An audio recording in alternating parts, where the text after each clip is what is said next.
Welcome, everyone. This panel is titled, "Is Democracy in Decline? Reflections from the Fall of the Berlin Wall to the Euromaidan." And we have a fantastic panel. We have a large number of speakers, all who have a lot to say, so I'm going to keep my introduction very brief. We'll get right to them, and we'll also leave adequate time for questions. Just a few words about the panel. The overarching theme of this conference asks the question of whether democracy is in decline. And this is the animating idea that's guiding the conference. It's led to some very interesting opening panels debating the extent to which democracy is in decline. We've taken this to a more specific level, and we're going to take a look both from specific country instances, some of our panelists will speak, but also taking a slightly longer term view to try to put in perspective some of the issues that are really relevant to figuring out just how democracy is faring today. And this is happening in a context of several factors that have emerged to lead to the question in the first instance, I would argue. These are questions and doubts within the democracies themselves. This has been something I think that's been in work for quite some time, but it was amplified by the economic crisis in 2008, 2009, which really focused attention on the strength of democracies in an economic context and their ability to deliver. The rise of new challengers and ideas to the idea of democracy. They're also prompting questions about the durability and the effectiveness of democracy. So with that, I'd like to do very quick introductions of the panelists. We have five spectacular panelists. We'll start with my colleague from the National Endowment for Democracy, Mark Plattner. And I would note that in the most recent period, the Journal of Democracy has focused on this issue in a number of ways. Mark has written terrific articles on this topic, and in the forthcoming journal article, Mark might talk about this as well. There'll be an article that gets at some of the questions that are relevant to this debate. After Mark, we'll hear from Tarek Osman, Ioannis Sanchez, and then Yevgen Hyblinski, and then we'll finish the conversation with Alina Mungiu-Pipidi, and then we'll have time for a conversation. So with that, I'm happy to hand things to Mark Plattner. Thank you, Chris. As Chris mentioned, I co-edit the Journal of Democracy. We published our first issue in January of 1990, which means this coming January will be our 25th anniversary issue. And the theme, unfortunately, will be a debate about the question whether democracy is in decline. It's not the happiest way to celebrate a milestone. But in the journal's pages, really for a quarter of a century, we've been very closely monitoring the health of democracy around the world. And in fact, we, on an annual basis, print the Freedom House assessment of the number of democracies and its expansion or contraction. Of course, when we started, the revolutions of 1989 had just occurred. It was a moment of democratic promise, even of euphoria, although the Tiananmen massacre that same year reminded us that not all would be easy for democracy. But today, 25 years later, I think it's clear that, and I think this conference very much reflects that the mood among Democrats is fairly grim. Now, if you look at the standard measurements of democracy's progress by organizations such as Freedom House, you'll see that there was an expansion in the number of democracies, beginning with the onset of what Samuel Huntington famously labeled the third wave of democratization, beginning in the mid-1970s. And it's worth pointing out that this year, 2014, is also the 40th anniversary of the Portuguese Revolution, which Huntington sees as the starting point of the third wave. Now, when he wrote his book in 1990, he spoke about already an enormous expansion, a doubling in the number of democracies. But in fact, at the very moment when his book was in press, the increase was moving at a more accelerated pace even. So the first half of the 1990s really was the high point of democratic expansion. And after that, the pace leveled off. By the end of the 20th century, the number of democracies in the world pretty much had achieved the same levels that still obtain today. So how does one evaluate these past 15 years? Well, one might speak of a period of democratic stagnation. This was a term that Freedom House began using a number of years ago. But alternatively, one might say that this was a period where democracy, after having made enormous gains, the share of democracy in the world going from about 30% up to about 60%, was able to preserve and maintain those gains. More recently, Freedom House, really 8 years in a row now, has noted that its more finer-grained assessment of democracy in individual countries shows declines in freedom outnumbering advances in freedom. So it's spoken of decline, although of a very minor magnitude. And my co-editor at the Journal of Democracy, Larry Diamond, has used the term of the world being in a democratic recession. But I would say it's still a subject of controversy today whether there's a decline, there has been a decline in democracy's fortunes, or whether perhaps we're on the cusp of a decline that is about to gain momentum. I think it's clear that there has not been a reverse wave of the kind that Huntington talked about in previous eras, where a large number of the transitions to democracy are overmatched by the collapse of democratic regimes. That has certainly not happened yet. Now, in the anniversary issue that we're publishing in January, there's differences of opinion on this issue. And one contrarian article actually argues that the democratic recession, the notion of a democratic recession, is a myth, born of a misunderstanding of the extraordinary developments of the 1990s.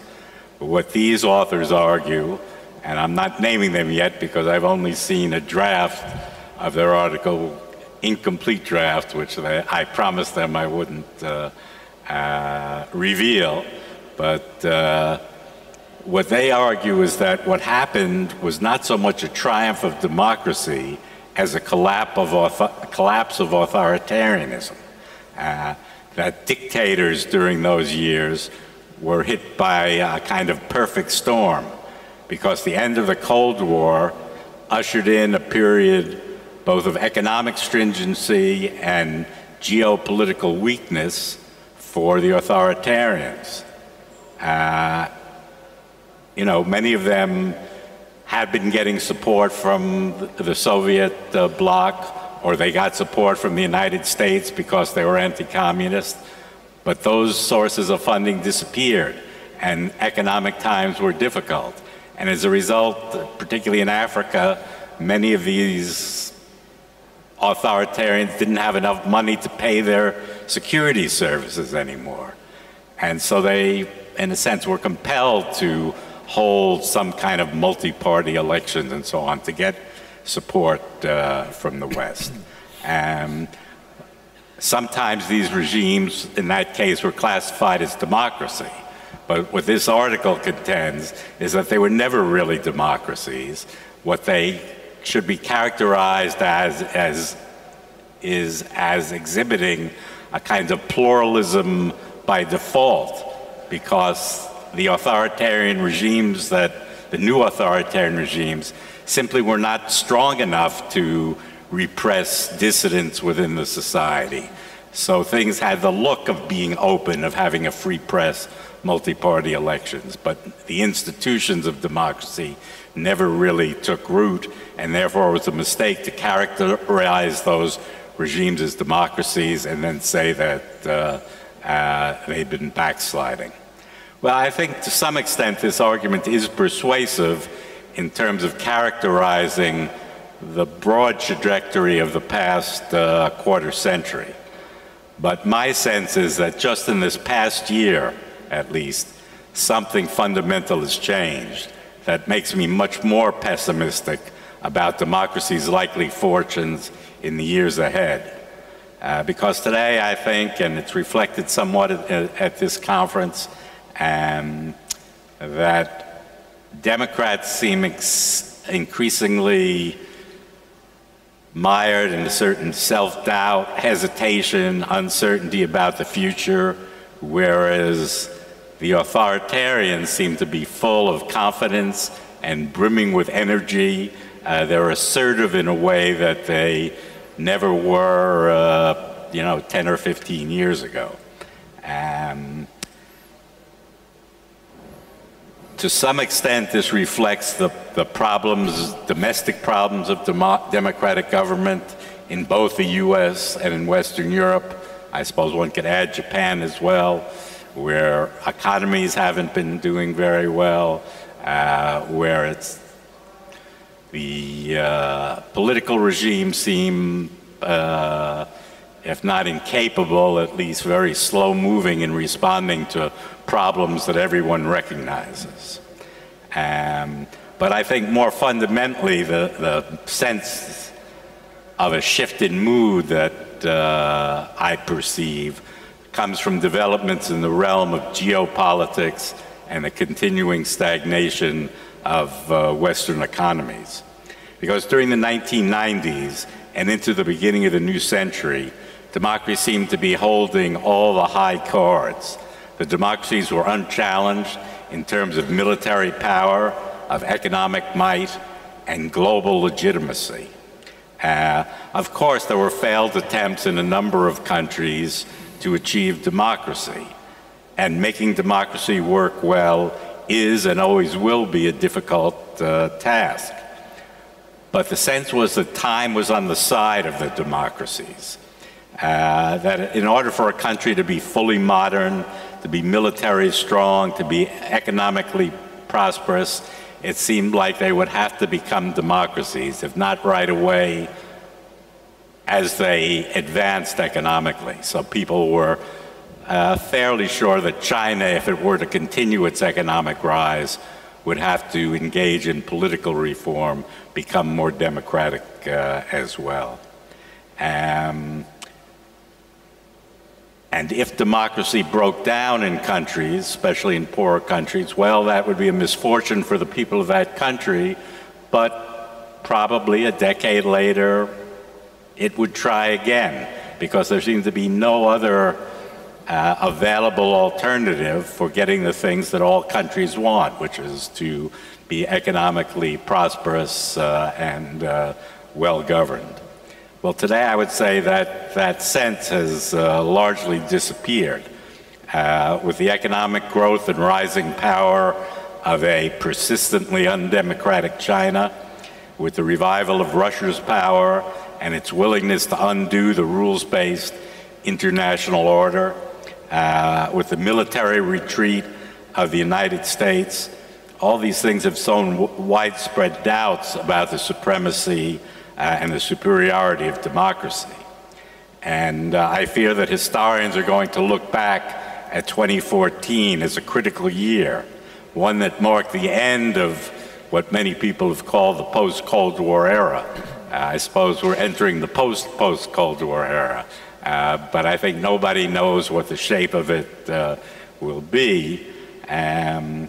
But in my worst imaginings, it will turn out to have been the onset of a period of global strife and democratic decline that will make the past quarter century look like a golden age.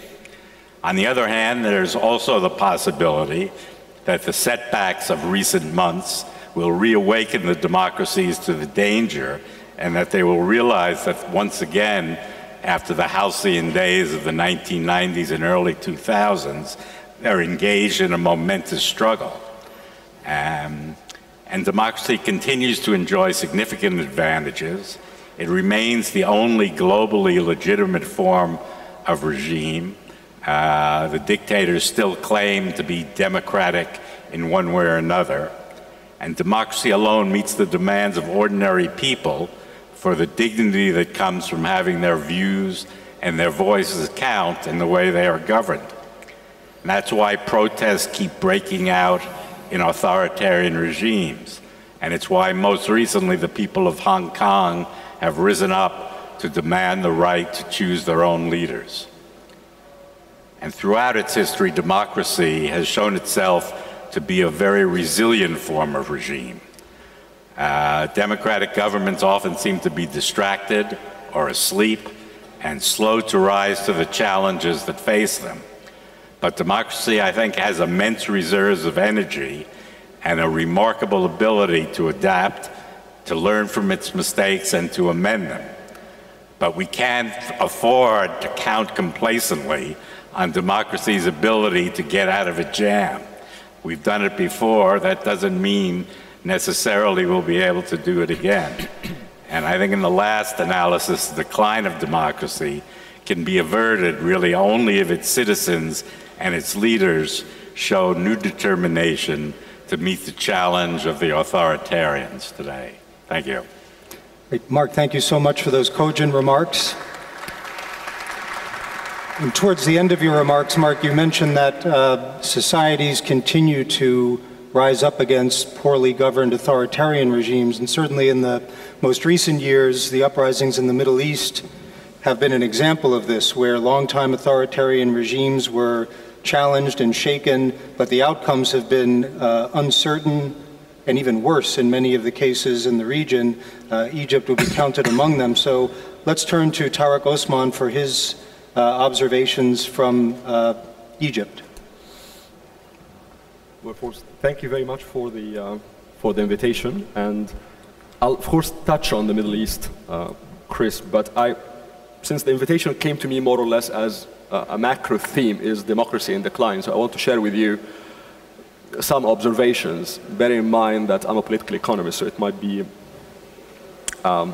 slightly theoretical. I hope not too boring. My simple answer to the question of is democracy in decline, I think, is a resounding yes. And it's a very simple yes. And I think it's in decline not just in parts of Asia, not just in the Middle East, but I think also in Europe. In my opinion, at least, the rise of the far right in certain parts of Europe, in my mind, is a clear indication of a trend globally that there is a decline in democracy. But for me, in my opinion at least, the real issue is something more detailed. It has to do with, again, here's my background as a political economist, with the behavior of the middle class. We are seeing in different parts of the world, certainly in the Middle East, that the middle classes, which of course are defined differently in different parts of the world according to their economic development, blah, blah, blah. But in general, the middle classes voting for regimes, for powers, for individuals that most people will not necessarily associate with democratization at all. And that's a bit of a dilemma for many people, because the theory that many people, I know that Mark and Larry Diamond might disagree with it, but the theory that many people have been functioning with over the past 20 years or so is very simple. The idea that as long as societies are getting richer, little bit richer, the more there will be a middle class, the more the middle class over time will try to protect its economic interests, the more they will demand rule of law to protect these interests, the more there is rule of law, the more there will be dilution of power, so no longer one strong man or one strong establishment, the more there will be checks and balances, and, well, voila, at one point in time we reach democracy. So the idea that middle classes in different parts of the world and again, certainly where I come from, the Middle East, are voting for powers that are not diluting power, that are not really for rule of law, are not really for democratization, is extremely interesting, probably perilous. And the other point that I think is also interesting is that these powers are not just delivering on security, delivering on stability, but they are increasingly in different parts of the world, including in the Middle East, are delivering on economic reforms. In other words, they are doing the economic steps that many segments of the middle class want. So the big question mark in my mind is, why is the middle class looking so much at its short-term interests and ignoring the long-term interests? And of course, this can take 7 hours of discussion, but in the 3-4 minutes that I have now, I'll try to put in front of you 4 ideas. The first idea is that the theory is wrong. So in other words, that no, the more you have middle class does not necessarily mean that we will have a process of democratization. If this assumption is correct, then it is extremely depressing, because it means that though we are seeing relative economic growth in the Middle East, in parts of Asia, this will not necessarily lead to democratization. Obviously, for many people, many practitioners, it's also disastrous, because that's the theory they have been talking about for 20 years. But that's one assumption, that the theory is wrong, basically. So do not count on the middle class. The second idea that explains the behavior of the middle class is that it's a time frame issue. And that's more or less what you would hear lots of people talking about these days. In many conferences I attend, it always comes down, oh no, the theory is right. The theory is right. The issue is the timing.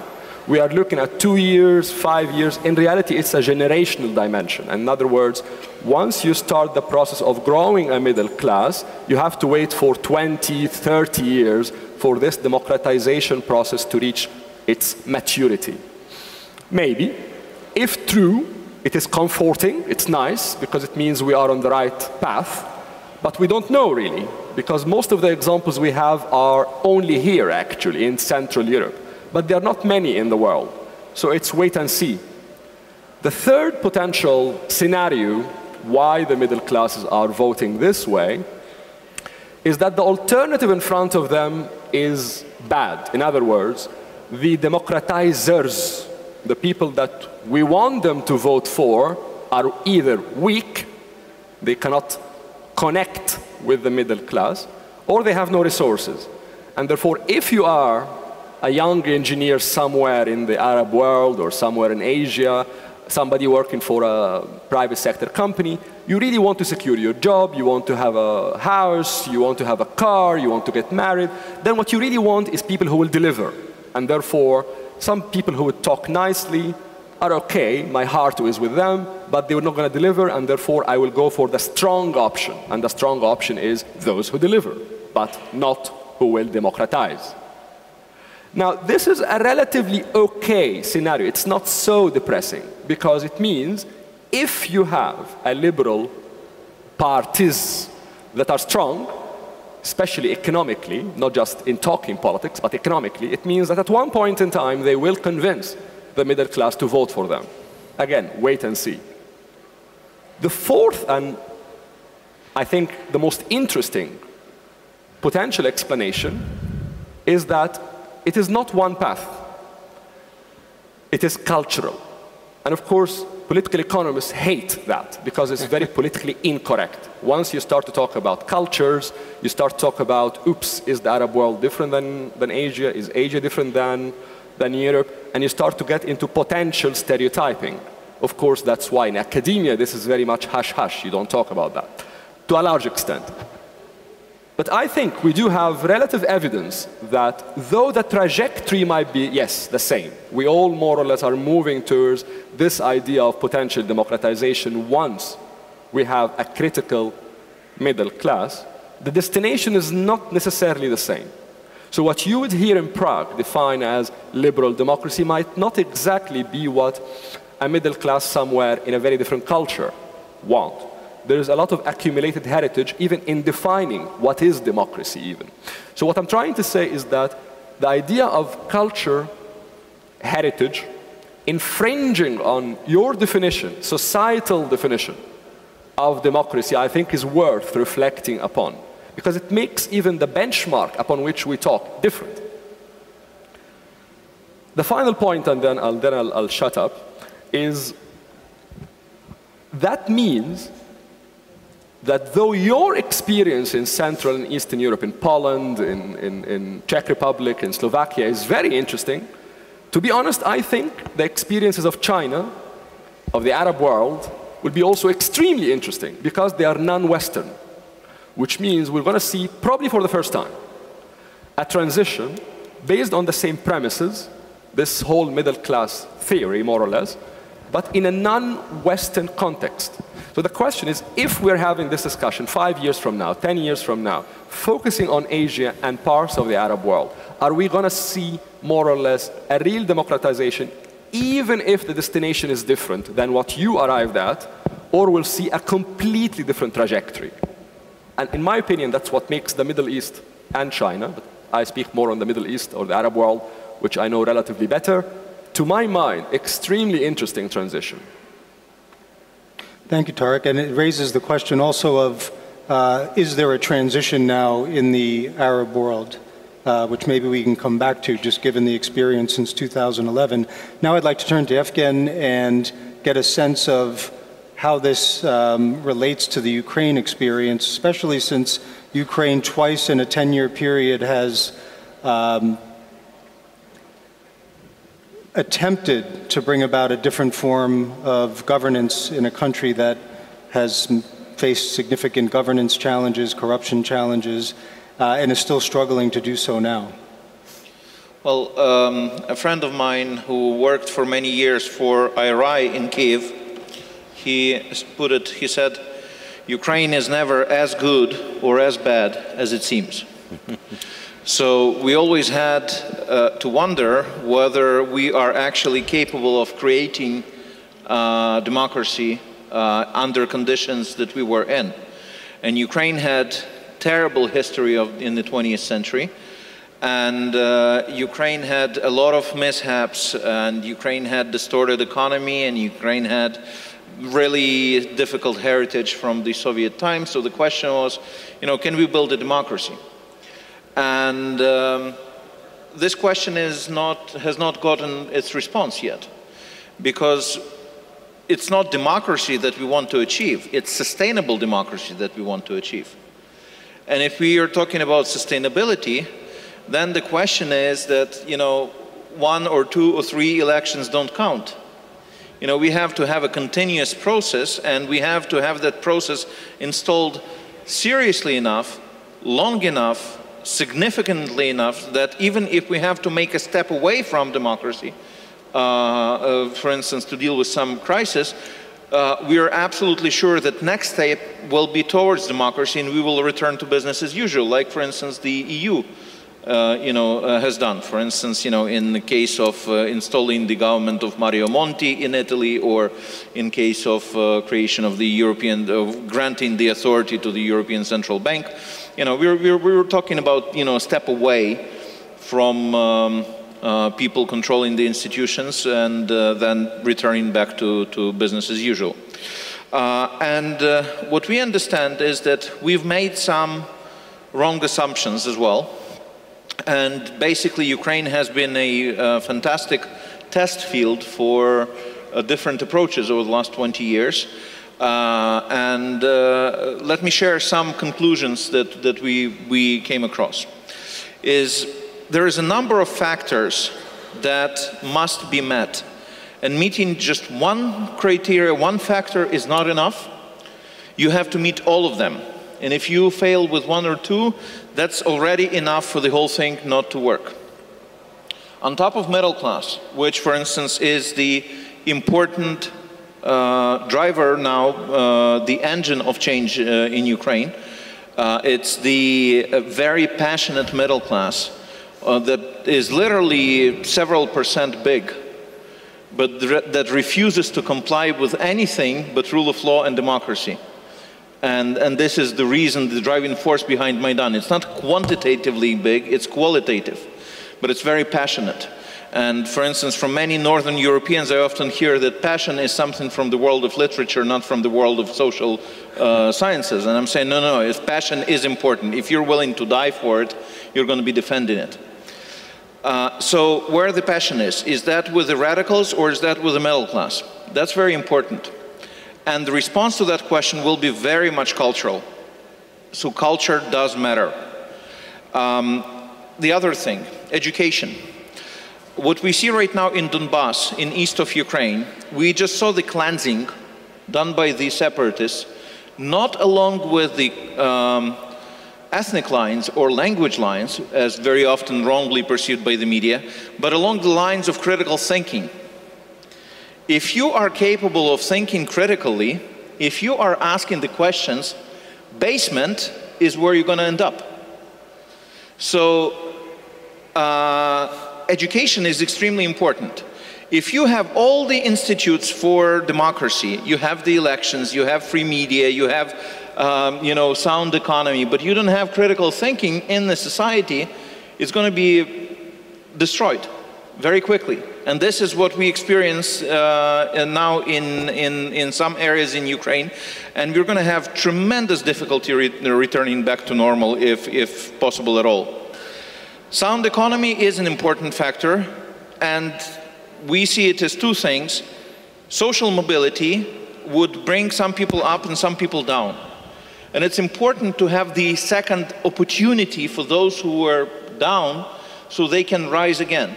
And that means that culturally, defeat should not be perceived as a death verdict. You have to be able to go back. Pluralism is extremely important as well.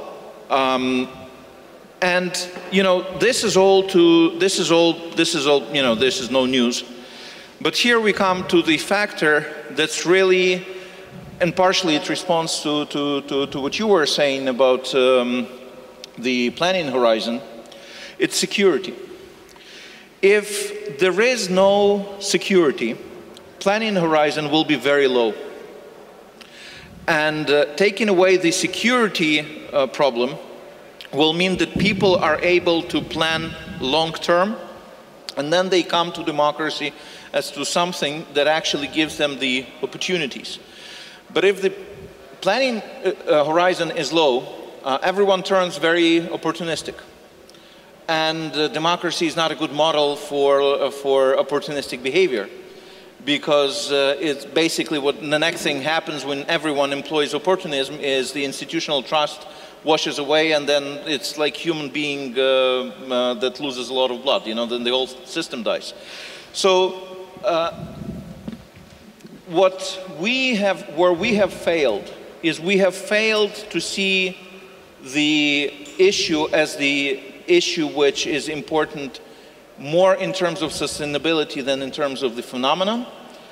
And then the other thing is we are not looking in complex on all of these issues, and many of them are cultural. The failure of Ukraine in these 23 years that we had before Maidan, and the game is not over yet, we don't know how successful Ukraine is going to be in future, and if successful, was that we have looked at Ukraine institutionally, and we came with the assumptions towards Ukraine that were based on institutional understanding of the former Soviet Union. Culture was not taken into account. Therefore, we wrongly put Ukraine on the map in Eastern Europe. It doesn't belong there. It belongs to Southern Europe. As a result, we looked at Ukraine as to something that is a deviation, slight deviation from Russia. It's not slight deviation from Russia. It's slight deviation from Greece and Italy. Basically, we were judging the cat on its ability to bark. And that actually means that if we want to understand whether democracy is on the rise and on decline, on top of the institutional studies that the world is coping pretty well with, we have to do the hush-hush cultural thing as well, because Otherwise, we're going to be out there with no system of coordinates, and we will not know whether we're doing good or bad until we actually get to the point when it's too late to react. Thank you, Yevgen. The cat that barks, it's an image that sticks in your mind. Let's move to Juani Sanchez for a setting that's a little bit removed from the earlier examples, but nevertheless an important one for thinking about the future and Cuba's evolution. Sí, buenas tardes. Good afternoon. Muchísimas gracias Thank you very por much for permitirme participar letting me en este panel. participate in this panel. Cuando me invitaron a When I was participar invited en este panel, y la participate pregunta in this era, panel, ¿están the question las was, democracias are en democracies declive? ¿Están in las decline? democracias en problemas? Are democracies in difficulties? Lo primero que pensé The first thing I thought was, how can I answer this question on about whether democracies are facing a decline if I have never lived in a democracy? My specialty is not the democratic framework. Unfortunately, my specialty is speaking about a non-democratic society. I'm a specialist in non-democracy. The question is very important because the responsibility with democracy, with improving, strengthening democracy, making it grow and awakening it up from this lethargy and this apathy in which it is not only responsibility for the citizens who are already in democracy to give them more modern, more democratic systems to the people who are already living in democracy. It is fundamentally also a responsibility for people such as me who are living under an authoritarian government, because when democracies are atrophiated and stop making progress, that is one of the best arguments that totalitarian regimes have to tell their citizens. Is that what you want? That is the worst loss of hope, because when you want to carry out a democratic change in your country, you think, what for? So that 25 years later, you question yourself whether it was worth making that change. That is why it's so important to strengthen democracy, not only for people who live in democracies, but also for us, because we need this horizon when we don't have it, when we're living in a totalitarian government. In the Cuban case, that's where I come from, 55 years ago, a dictatorship was started in our country, a dictatorship that doesn't allow the existence of other political parties, a family dictatorship, because in 54 years we've had two men in power, and these two men have the same surname, the Castro surname. And what has happened in our country? The fall of all democratic structure and the imposure of dictatorship and the complicity of many democratic societies from abroad.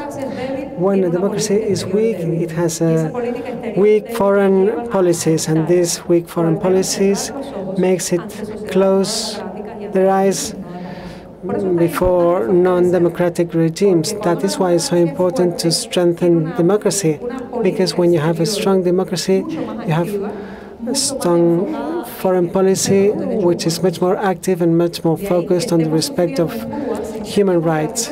That is why in Cuba we are suffering from the weakness, the decline, the problems the democracy is facing in the world. Something which is typical of a democratic crisis is skepticism, apathy, lack of involvement from people, and that is terrible, because that's the basis for the start of demagogy and authoritarianism. The lack of citizen participation has taken Cuba to the situation which we are. The apathy, like not caring enough, this has caused the situation which we are still now. That is the kind of arguments that are used by politicians who use demagogy and populist politicians and so on. The lack of confidence of trust in of legitimacy on political parties has also come to Cuba.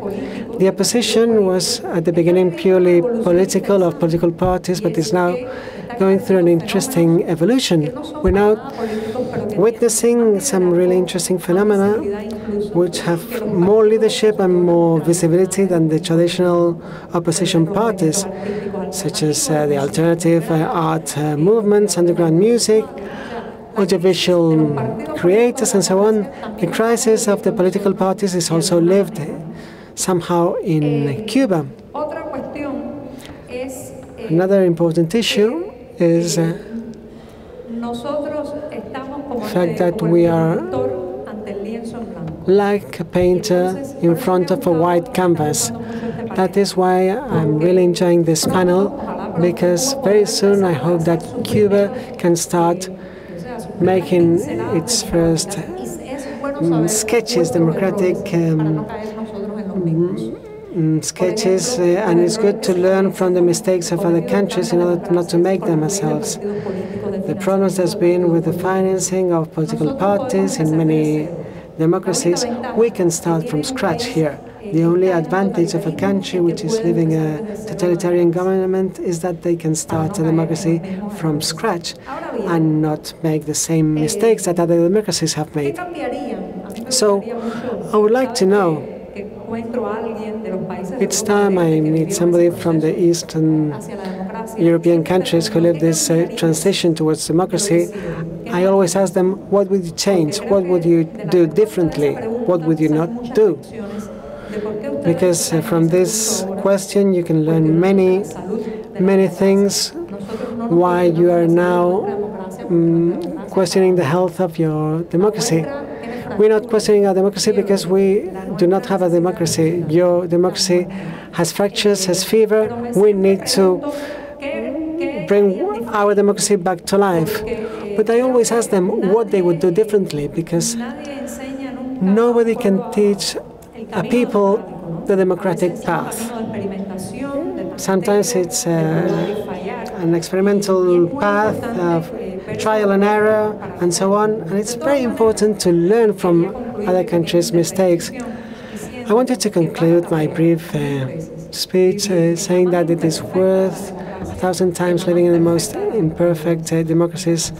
It's much better than being in the most perfect dictatorship. Thank you very much.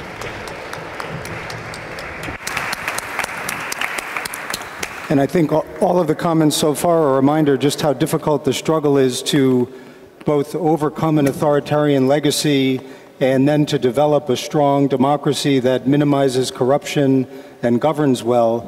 And these are issues that our next speaker has immersed herself in and knows as well as anyone. So I'm happy to hand the floor over to Alina.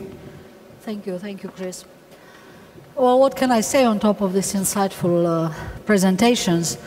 Except that I cannot be other than an optimist by comparison, simply because 25 years ago, after having emerged from one of the toughest dictatorships of the world, I am a Romanian, although I live and teach in Berlin presently. After Ceausescu's dictatorship, we went to our first free elections. And those elections were actually won by the gentlemen and by the people who claimed that communists had actually been a good idea, only badly put into practice by Ceausescu, with 83%. And we were in the opposition. Now imagine what we felt barely 6 months later when we saw that these former communists were so much better at this game of winning democratic elections than we, the party of former dissenters, were. So I very well understand the frustrations of people from Egypt or from Ukraine or from other places. It took us quite a lot more years after this to change this situation. And of course, you know, since I was a scientist at the time and a scholar, the first thing I did is that I tried to understand and to reason what happened to us. And this is when I wrote my dissertation, whose main question basically was this: why do people endorse in so massive numbers, even when given the choice, undemocratic alternatives in elections? Right? This was, and I made a survey where I asked people, for instance, I put this question that somebody had told me actually in an interview on the street. And the proposition ran like this. It said, despite his many sins, Ceausescu was still the kind of leader that we would still need today. And I had over 75% of people saying yes. You know, this was 1 year after our democratic revolution. And do you know how many years it took us to change this mentality? It took us 15 years until we had a majority the other way around. And it took our neighbor, Romanian-speaking country, Republic of Moldova, since they have been in former Soviet Union, so even under a tougher regime, under a tougher repression, for them, I think that the question no longer had a majority 2 years ago. So it took them like 23 years to change the fact that what you really need is a tough leader to guide you through. And of course, it is really very tempting to hope that you have a tough leader, some sort of enlightened despot, and he will solve all your problems. It obviously solves all collective action problems so much easier, right? It's just you explain it to him, and for us as international experts and technocrats, I seldom, frequently meet people who are tempted by this. In World Bank or another place, you just sell it to him, to this person who runs the country, and then he will bring in the reforms that you need. Only it really doesn't work like this. 2 days ago, I was in this OECD meeting in Paris on corruption, where a number of countries, all European and Asian countries, were around the table trying to struggle with some questionnaire that Council of Europe sent, and the representative from Azerbaijan was completely confused. A prosecutor, really meant very well. He was looking at something and saying, I really do not understand these questions on political corruption. He said, what the hell do these people want me to answer in this questionnaire? If somebody would give me an example just to point me in the right direction what this means, And since everyone in OECD is either a diplomat or works for OECD, and I was the only academic, therefore more independent, in the end, it was me who had to answer him. And I said, look, if you only have one person, one clan, on one group, who permanently has power and spoils all the public resources, you really don't have to worry about political corruption. Political corruption is this situation when politicians, in exchange for vote, promote favors, promise and deliver favors to people. It's really a very bad situation, but it's a situation which is inherent to democracy. And what is the answer to this situation? Because obviously it is a challenge. Obviously democracies do not handle this very well. If they would, we would not have in Gallup Corruption Barometer 2013, as we had last year, political parties as the #1 organization with least trust in the world. And the next one of this are legislators, parliaments. If you look at the results of this survey, you really say, oh God, democracy is really in a very big crisis. Parties and legislators are the least trusted in the world, right? But then what would you expect? We pushed the number of democracies to the largest number they have ever been. And it was clear that at least for a period, we will have this very big gap between formal and informal institutions, between countries which hold elections, like my own, in 1990, when we went to elections with voters who really believed that one single political party is best, because these were the only thing that they knew. This was their lifetime experience.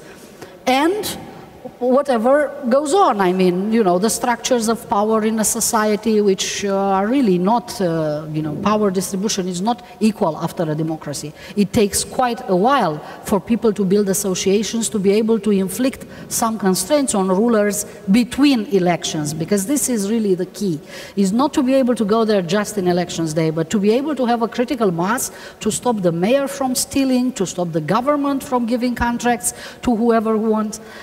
And this is more or less my definition of democracy that I work with as a corruption scholar. A democracy, an accomplished democracy, is a country where this norm of ethical universalism, where everyone is treated similarly, is really enforceable.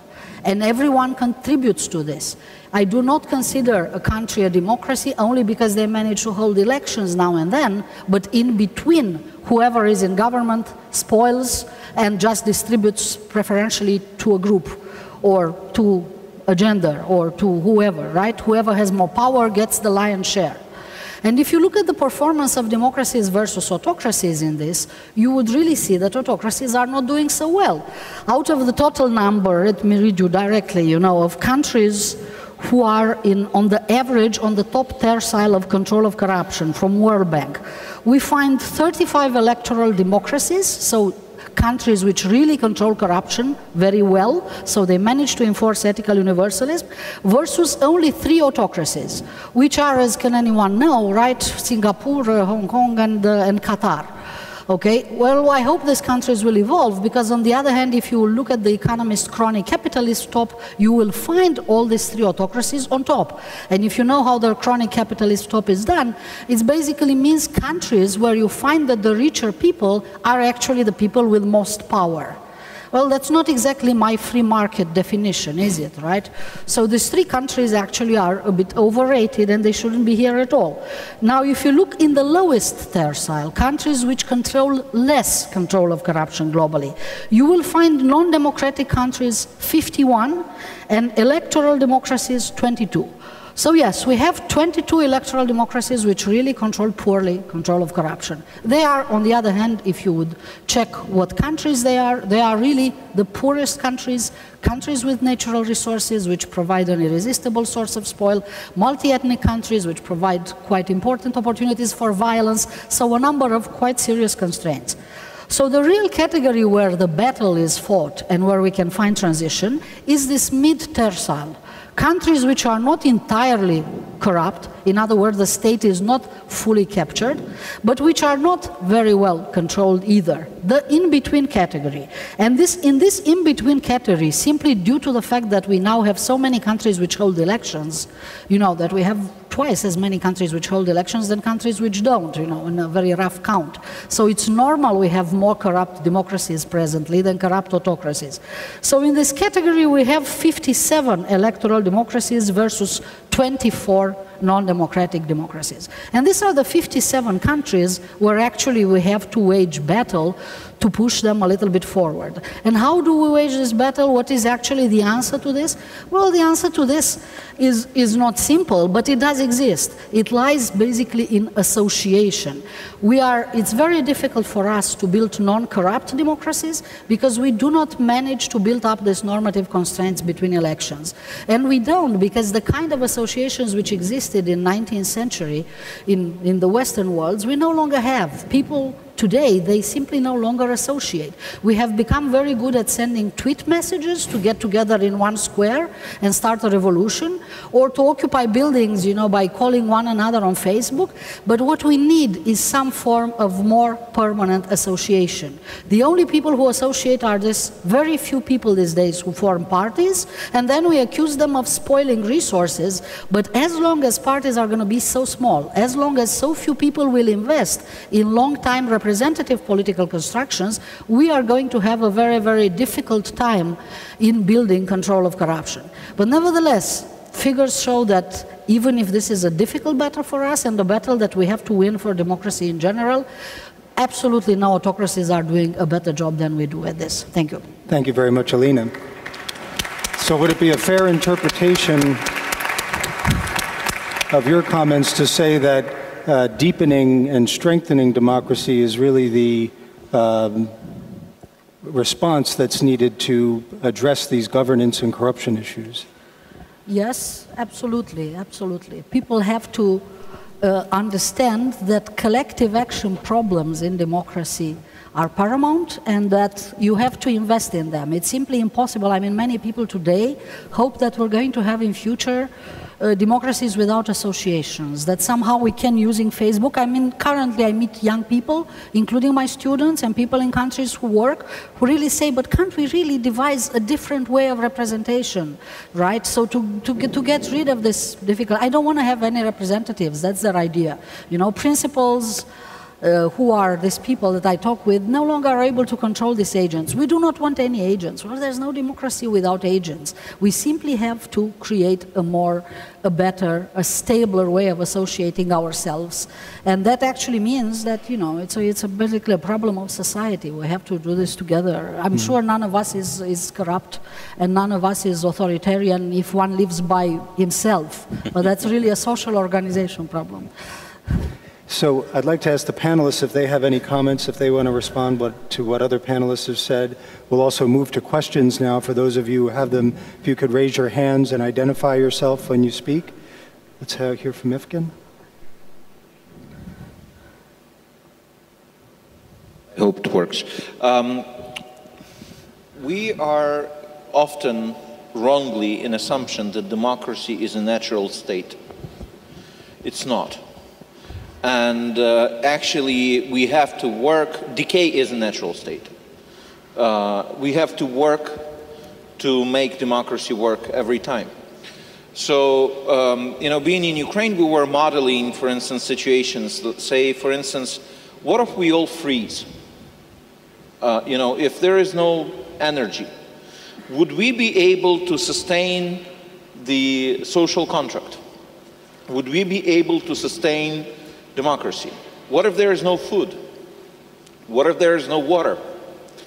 So basically, democracy works well as long as other things are taken care of. And I think that we have somehow narrowed down the definition to only voting and voter participation and stuff like that. And this is especially in the case of countries in transition, extremely dangerous, because they have simplistic understanding of what democracy is. I talked to Kevin Rudd once, the former Prime Minister of Australia, who's now teaching in the Beijing University. And he was telling that he was asked very often by his Chinese students, what is democracy? And he said the usual approach, the usual response is when you have the elections. And well, they say, we have the elections, And then he says that he translated democracy is harmony. He says there's a specific word in Mandarin that reflects that. And this is the point. It's much more, it's much wider, and we often neglect it. And then in case like Ukraine, when we are, Ukraine is constantly in a position that we're on the verge, We step on ice and then it starts cracking and we don't know whether it's going to, crack or not. We see that there are many little things that we have to take care of and we are not taking care of them. And this is the reason why we sometimes have the impression that it's falling apart. Probably it doesn't, because the humanity improves its ability to respond to challenges, is that every time, with every iteration, we understand the challenges much better and we understand how to answer them much better, but the new challenges arise during that time. So I'd like to open the floor for questions in the remaining time we have. The gentleman right here. My name is Jaroslav Andel. We are talking about democracy, but what kind of democracy? There was mentioned this term liberal democracy, so I suppose that's the term, but we know that liberal democracy is associated with a nation state. Nation state is weakened after 1989, and there have been a lot of discussions about other forms of democracy, deliberative democracy, cosmopolitan democracy, transnational democracy, and so on. So Mr. Osman mentioned that cultural dimension, which points to postmodern dimension of democracy. So my question is, what kind of democracy we are talking? Is not the cause, one of the causes of the problems and challenges democracy is facing, the reason that traditional model of liberal democracy is not working in a different world? Would someone like to take up that? Yeah. Mark? And then Alina? This is a complicated question, obviously, but I think, in fact, we are talking about liberal democracy. Recently, Mr. Orban suggested that Hungary was trying to move to a different model of illiberal democracy. But certainly from my point of view, I think it's, the standard things that liberal democracy provides, which is to say individual freedom, rule of law, constitutionalism, are precisely the goals that we share, along with the ability of people to choose their own rulers, you can have a certain amount of, local variation in the institutions of democracy and so on. But if you get away from those fundamentals, I think you've given up the game, so to speak. That would be my view. Alina? Yeah, I just don't believe that there are several types of democracy. And I just gave you my definition, which I think is fairly universal. Democracy is simply the kind of policy where ethical universalism is the rule of the game. This is it. I have yet to meet a culture, even historically, where everyone would agree and would like that they are discriminated. So in fact, I think that this definition is universal and everybody subscribes to it. What I think is very problematic in places like Hungary and other places is that people forget that they can be in such a situation and they agree that their opponents are treated unequally, that their opponents are, less equal, that procedures can be vitiated to simply put their opponents in the inferiority. That I think is very problematic, but I think that if we agree that this is a type of democracy, it's simply a step back. This is absolutely no type of democracy. It's just very complicated to enforce this kind of equal treatment to everybody, but this is what democracy is. I have not heard any definition saying that you can have democracy without rule of law. I mean, if there is anyone who believes that we can do this, please, make an argument. So people who have multiple groups, I mean, democracy has always existed, and if democracy was born in multi-ethnic places, like the British Empire, which was extremely multi-ethnic, and which nevertheless promoted more and more increasingly democracy until it, submerged itself. So yes, it is a challenge to have various groups, simply because groups may tend to organize themselves in a very particularistic way. That's possible, but it's also done. I mean, one of the largest democracies in the world, India, is an example that this can be done. So I would really not give away on the definition of democracy and become more relative. I think it's just one democracy. Are there other questions now? Why don't we go to the back? There are a number of questions there in the very back row.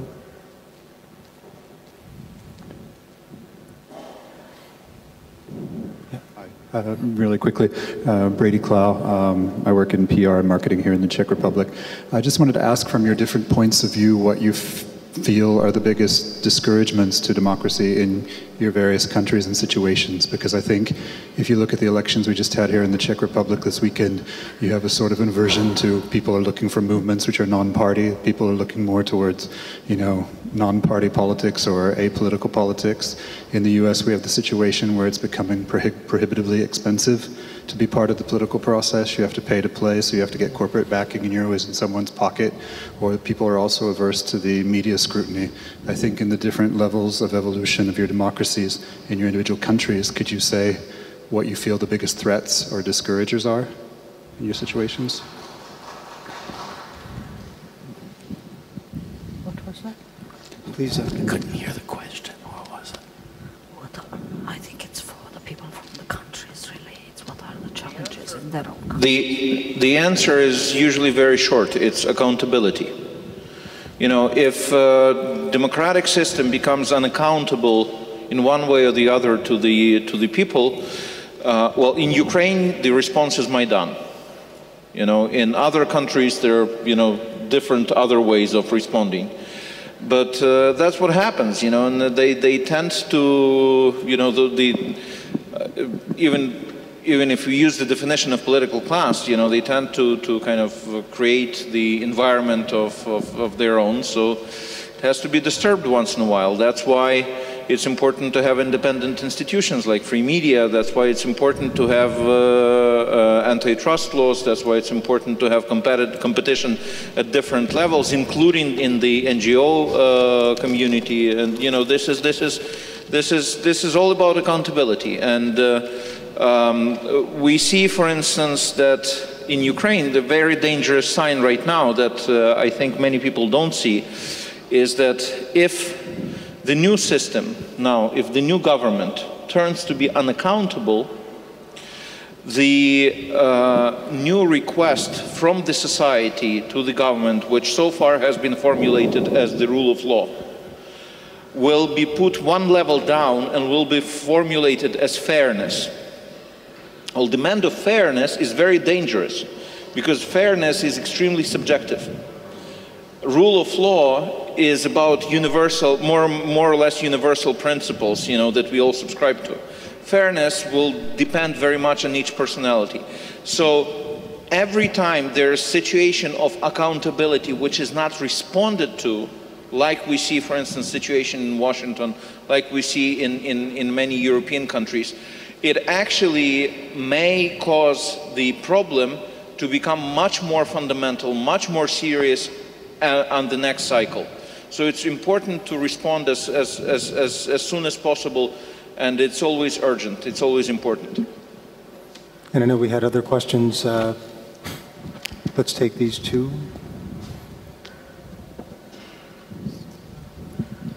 Amanda Beal, professor of political science from Maryland. I actually have to apologize for my informality. This is mostly directed at Tariq, but I can't read your last name from here, so I apologize for that. But I would welcome anybody to respond to the kind of somewhat countercultural idea I want to pose, or maybe I would say a non-Western idea. We're talking about democracy's decline both qualitatively and quantitatively, I think. And your kind of 5 explanations for why the middle class may be shifting to less democratic beliefs or preferences, I think it leaves out one perhaps reactionary reason or response that the middle class has to the failures of democracy in the West. And so I would pose that maybe some of the failures of democracy in Western countries have sparked a reaction in other cultures that kind of redefine what the middle class thinks of as democratic, and how that might have an influence on democratization as a cultural phenomenon. I'll give a couple of examples really quickly just to help with my question. You suggested that the rise of the right parties in Europe were problematic for democracy and that the middle class supported much of that shift, and I wouldn't disagree with you that there's a lack of tolerance in those parties, but you could argue that support for the European Union in some ways hinders democracy at a nation-state level, right? And so maybe, and I actually don't believe this, but I'm trying to pose a kind of countercultural response that maybe there are happenings in Western democracies that other people are reacting to and trying to institute a new conception of democracy, and that's why we've seen a shift in the middle class. I just wanted to hear some responses to that. Tariq, one. Thank you for the question. I have just 2 or 3 bullet points. Actually, the point that you make, interestingly, is not used by the middle classes, at least in the Arab world. It's used by the regimes. And the argument is very simple from their point of view. If you talk to an engineer, a doctor, a private sector accountant across any part of the Arab world, probably, and I can substantiate that, 90 to 95% of them have no idea about the dynamics of democracy in Western Europe or the US. But when you have a discussion on democracy with many regimes in the Arab world, they will be the one invoking your point, saying, look at the US Congress. Look at what the Obama administration have been trying to do for 4 years and the dynamics inside the decision-making in the Washington establishment. They say, oh, hold on, look at what the coalition in the UK has been going through. Look at the usual dynamics of forming a government in Italy. So in other words, you find the regimes in the Arab world, across the Arab world actually, from the Gulf to North Africa to the Eastern Mediterranean, saying it is the failures, from their point of view, of decision-making, of having quick, effective decision-making in these liberal democracies that entitles us, especially given our security dimensions, our social problems, to have some sort of assertive decision-making. So what I'm trying to say is that your argument is not actually, in my mind at least, a reason behind the middle classes thinking in the Arab world. funnily enough, it is used by the regimes. But I have one, I'll not play devil's advocate because I don't want to appear as if I am putting forward a cultural definition of democracy. I'm not. But there are some subtle issues to be thought about. So for example, somebody mentioned rule of law. Somebody mentioned, and I did mention that, somebody mentioned, of course, or I did mention, but one of the tenets of democracy worldwide is freedom of expression. Right, if you go, for example, to the region where I come from, let's leave Egypt or the Arab world. If you go to India, for example, I do lots of business consulting. India has arguably an extremely powerful rule of law framework. And yet, for the past 5 or 7 years, 6 major, I can count only 6 in my mind, but there are probably more, 6 major corporations have been suing the Indian government that it is unfair in its market access. And the response of the government has always been, we are defending our lower middle classes against certain behaviors. What I'm trying, and actually, it's not just boring, detailed, law 17 versus law 19. It is effectually a cultural argument that your rule of law is different than our rule of law. Our rule of law in the Indian dimension in this case incorporates some sort of defending vulnerable classes. That's actually not particularly a tenet of the Napoleonic Code, if you'd like, that you would find in Western Europe. Another point, freedom of expression, and I'll shut up. But freedom of expression is extremely interesting because in the West, the idea of freedom of expression is sacred. But interestingly, in many parts of the region, especially in the Arab world or the Islamic world, freedom of expression is not absolute. There are certain notions in the Islamic world that you cannot touch. And it's not that you cannot touch because the law is against you. On the contrary, where I come from, Egypt, actually the law gives you freedom of expression guaranteed. There are many parts of the Islamic world, of the Arabic world, where the law protects freedom of expression. But the vast majority of the middle classes, especially the lower middle classes, but also sometimes the upper middle classes, will be voting against freedom of expression because of certain heritages.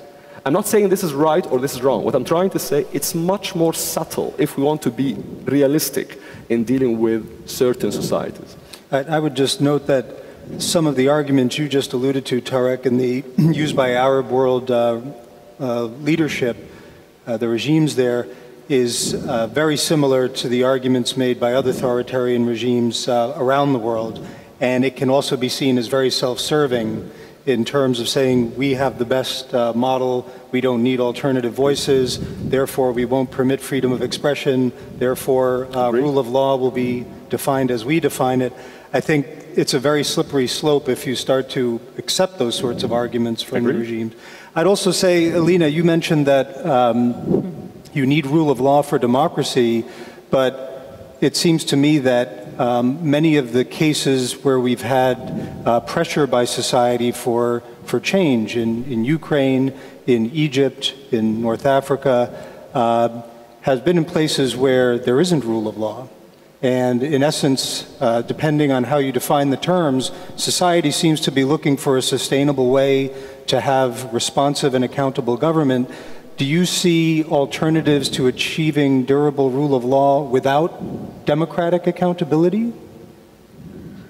Well, this is an old theoretical discussion of which was first. And it's generally, considered that it is better if your enlightened elites manage to arrange rule of law, first for themselves, that they should be treated equal with the ruler, and then enlarge it to the rest of society prior to having elections. That's more or less what comes out from historical books. But the thing is that once you are where you are presently, and so many societies have already been granted the democratic elections, there is no way to turn them back and say, the wise thing would have been to have rule of law before. There's no way we can do that.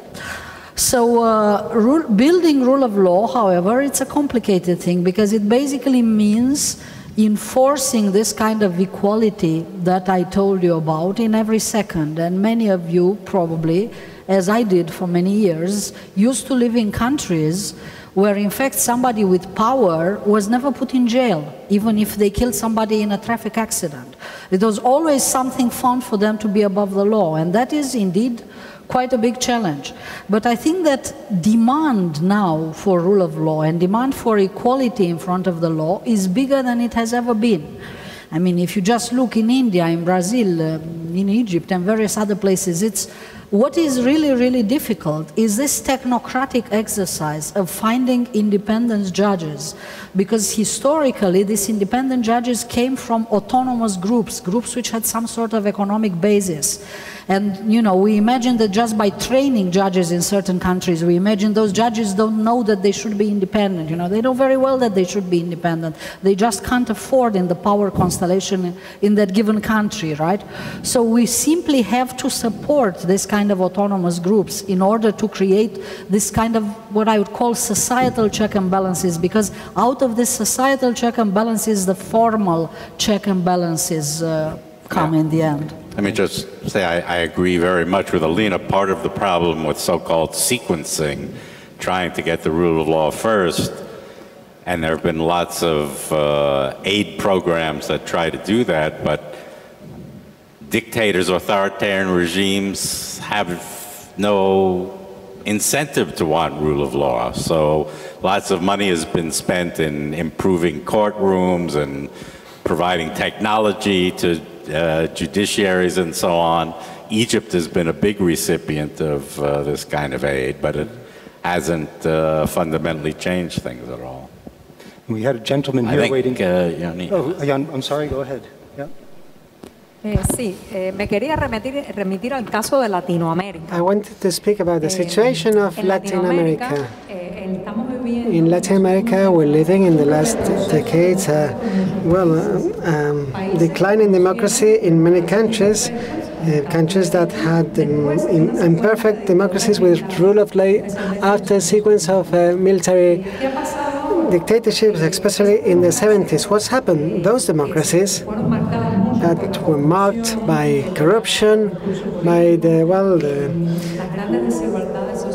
great social disequalities, the great social abysses, they are moving on to authoritarian regimes and governments who take democratic freedom from their citizens in exchange for protection, patronizing attitude, and subsides. In many occasions, people have given, not voluntarily, but believing that giving away the freedom of press, of the division of powers, and so on. Some people think that they can receive greater protection from the state, a greater presence of this regulating institution, which is the state, in every level of life. Now we find ourselves in this process that some people just give away the democratic conquests in exchange for a situation of greater control, care, and stability. And there was a gentleman here who had a question, and if there are others, maybe we can take those together and have the panelists respond to that. If there's anyone else who has a question, we can come in this direction after this one. Thank you very much. My name is Shoaib Sondidalade. I research into the areas of democracy and the political violence. I have like 2 questions to ask the panels. One of the problems I found in this conference, since we have been here for many years now, over a couple of years, the questions of democracy and this content, I try to ask some few questions, very strategic ones. Is human liberty, freedom, safety part of democratic transitions? If yes, how? And before you answer these questions, I would like to chip in 1 or 2 things. As we have seen over the last 25 years, is it possible for democracy to be transplanted to another nation? Example, to an area like Cuba, Egypt, Syria, or Iraq? And if it is possible, over the couple of years, Some of these countries were able to transplant democracy to these nations. Are they working? And if they are not working, what are responsible for this, for their inworkabilities? Second,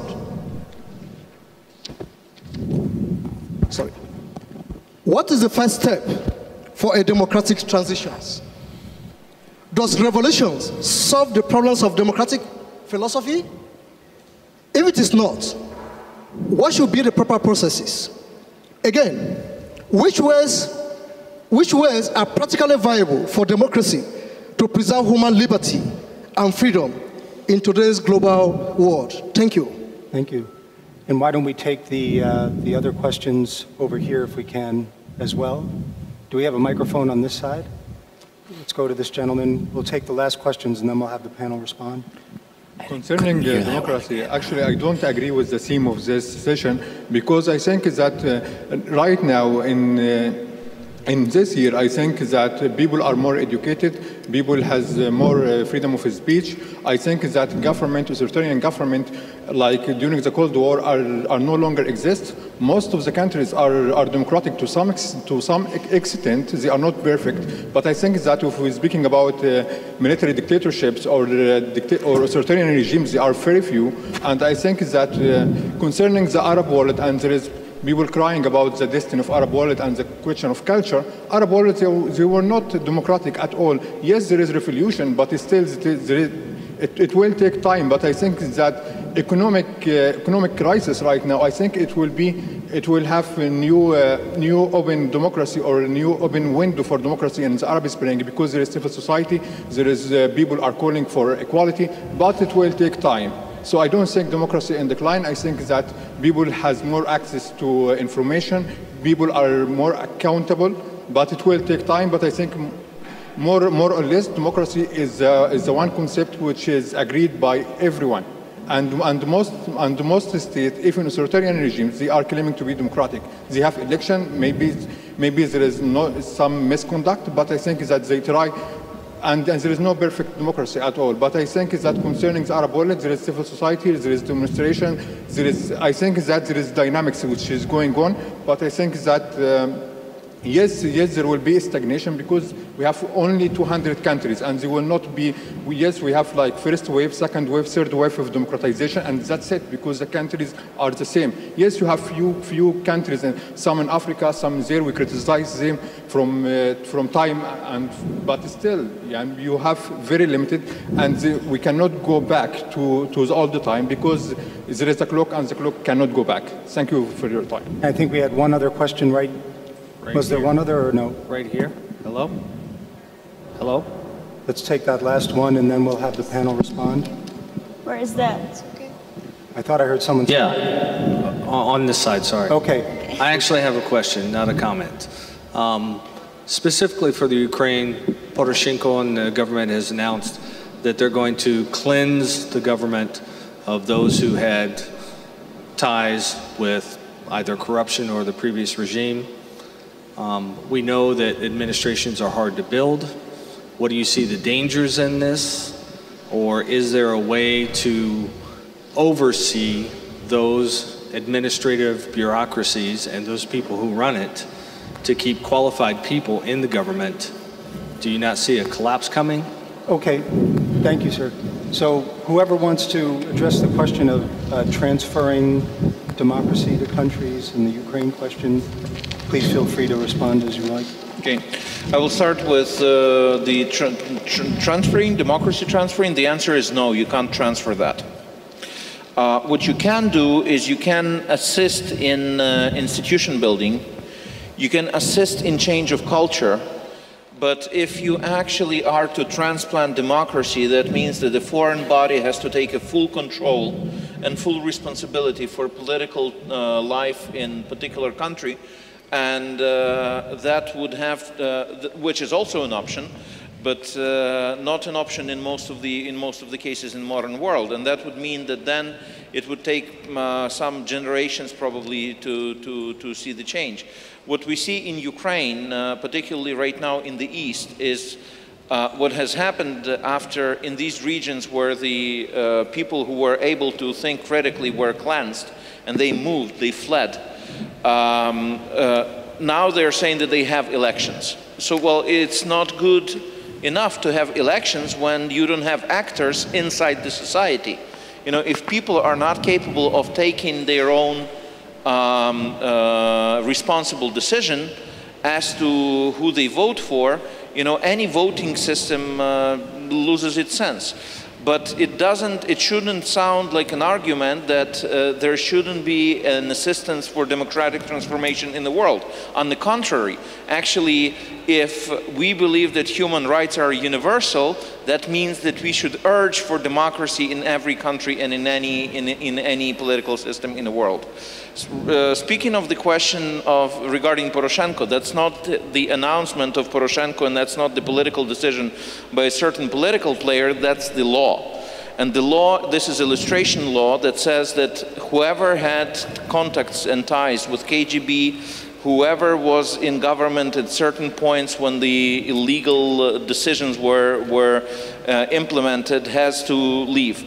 And I would respond with the quote from Václav Havel, who said that it's better to have 5 years of mistakes than 50 years of sabotage. And I think that would make it. And so if there are any other closing thoughts, very briefly from the panelists, and then we'll wrap up. Well, to end on an optimistic note in terms of this question of transferring democracy, I agree it can't be done by outside forces. Democracy precisely means that it's the people who rule, but we should be cognizant of the fact that now, as opposed to 40 years ago, the majority of the world's countries are democratic, and we find democracies in every culture and civilization type in the world. That doesn't mean that all countries can immediately become democracy, or that culture doesn't linger and doesn't affect the form that it may take, but it does mean that the kinds of obstacles that people used to think existed, who used to say that Catholicism was incompatible with democracy or Confucianism was incompatible with democracy, just turned out to be wrong. And there are places certainly like Korea and Taiwan that are non-Western, but who have clearly made democracy work and made it very much their own, appropriated it for themselves. So one can take heart from that fact, I think. So. And very briefly, Ioannis and then Tara. Sí.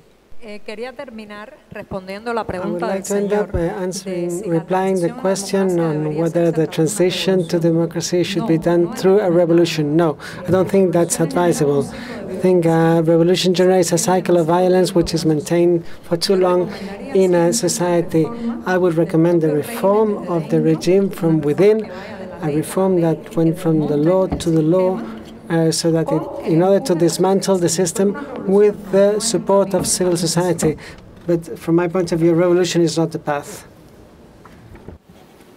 Well, two quick responses. One to the idea was mentioned here that, well, you can try to change culture. One, there's an element of condescension in it. But two, you would put so much resources and you will fail. So don't try to change anybody's culture. But on your point about transfer of democracy, and I might have misunderstood you, but if I got you correctly, you were more or less trying to say, look at Syria, look at Iraq, look at Libya, it's obviously failing. And my point is, in the Arab world, sadly, we many times actually say that. We say, oh, hold on, the West has been trying to impose its values on us, and look at the results, it's Libya, it's Syria, and it's Iraq. To be blunt, it's a sad truth, but to be blunt, the vast majority, in my opinion at least, of the problems of the Arab world are self-made. They are our problems because of many different inherent issues. But the second point is that your argument also entails some sort of a moral positiveness to the West, which means that, oh, the West is trying to do good in different parts of the world, including the Arab world. And let me put it bluntly as well. Right now, when we are seeing jihadism, violence rising in the Eastern Mediterranean, in North Africa, the West facing two decisions. One, to support regimes that want stability and can deliver on stability, versus supporting forces that is trying to democratize. The vast majority of the West immediately went for supporting regimes that want stability. And I'm not blaming the West. If I'm in their place, probably I'll do the same. But my point is that your premise of transferring democracy, in my opinion, falls because our problem is actually our problem, not your problem. You did not impose it to us. It's our problem. And two, you're not really trying to do moral good all the times.